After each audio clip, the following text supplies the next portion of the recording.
Hey everyone, welcome to Life in the Valley. Today's episode, we're going to be going over my fishing canoe here. Hope you guys all enjoy.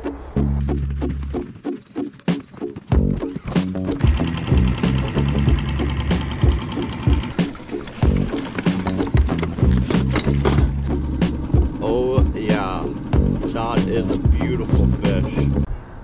So these canoes here are made in North Bay, Ontario.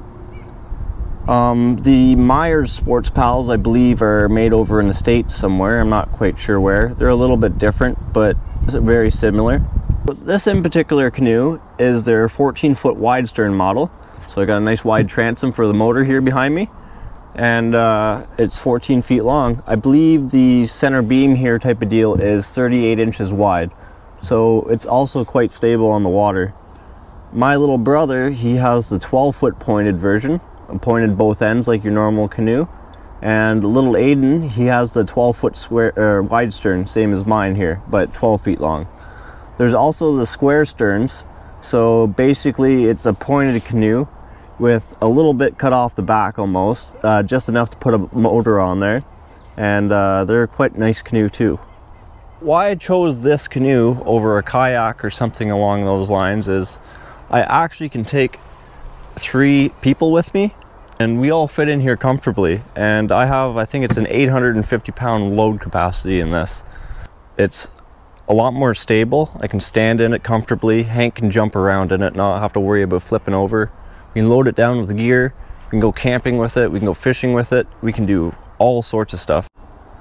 Another thing with the fishing kayaks versus this canoe is they're just really expensive, like really expensive. So I got this canoe about 6 years ago now for $1,300 tax in. They've went up a little bit since then. They're about $1,500 tax in now, but still very reasonably priced. So I'll just take you guys around back over here. So you guys can see, as I mentioned, this is the wide stern.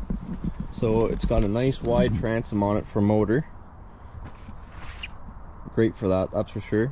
When I first started out with this canoe, I had a trolling motor on it and a battery, but the battery, it was a deep cycle battery, right? So the deep cycle I had on here with the trolling motor, the deep cycle itself was about 40 pounds, which is quite a bit of weight, and then the trolling motor is another about 20-25 pounds on top of that. So I went ahead and I found myself this little 3.5 Mercury 4-stroke. In total it's 32 pounds, so way lighter than the trolling motor and battery. Nick on his, he has a lithium battery. It's a mini, I forget what it is, but it's a lithium ion. It's only 20 pounds, it's 100 amp hours, same as your normal average big deep cycle battery.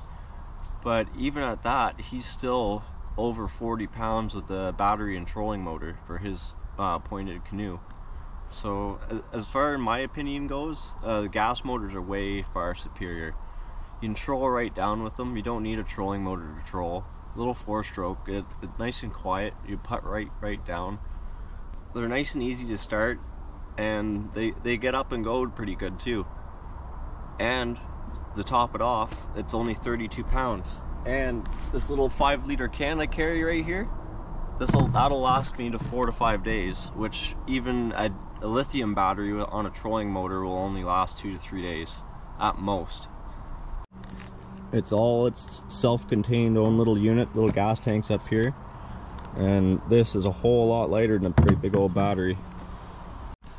So my little brother on his canoe is 12-foot pointed, and he has a mount that goes out beside here, and he hangs his motor off, and then he puts his battery in the other side of his canoe to like balance himself out type of deal.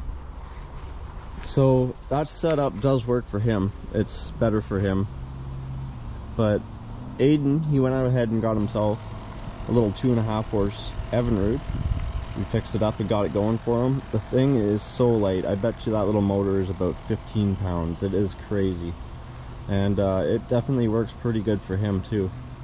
So now I'll actually go ahead and show you how I have this canoe set up for me personally, and how we like it set up. So up front here, we got our GoPro mount. It can extend out, go up quite a bit more yet too. And usually down through these little ties, we run down to a power bank down there at a charging cable to keep the GoPro going all day.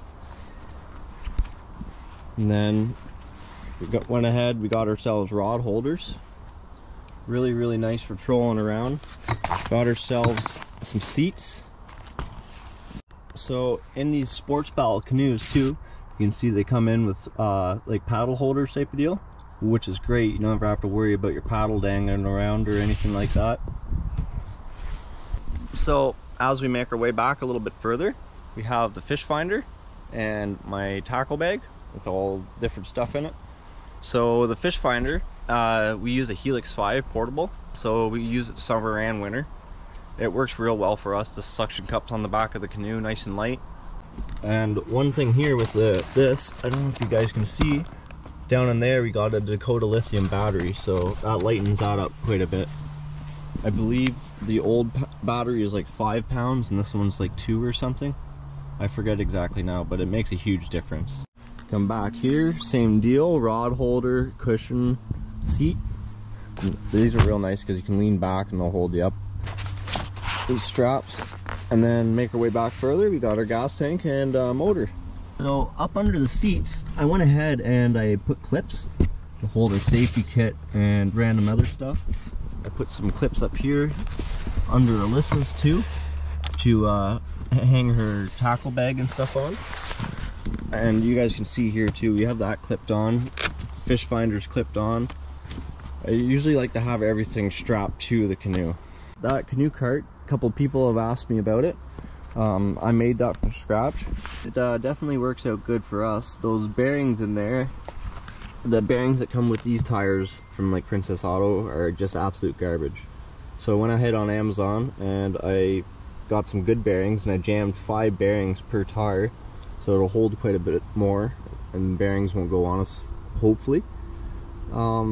I also, it's all 1-inch tube, so it's all nice and light, and just tacked it all up together.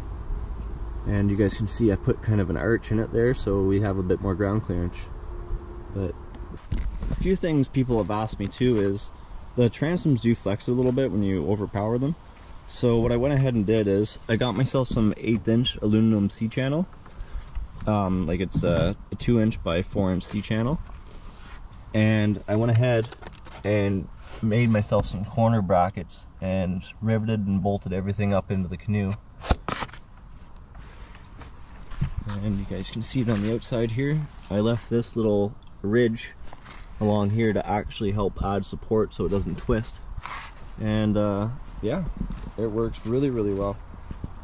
Another thing I did is I went ahead, you guys can kind of see here, I refinished all the seats. They came out quite nice. And I went ahead and made myself some paddles. So these paddles, this one over here, I put a tape measure down this one side, so I can measure fish and stuff. And these are black walnut paddles. I went ahead and put my oar locks and all that good stuff on them. But they're working out real good for me. Well, I hope you guys enjoyed the video. Please like and subscribe, it'll help us out a lot. And until next time, have yourselves a good one.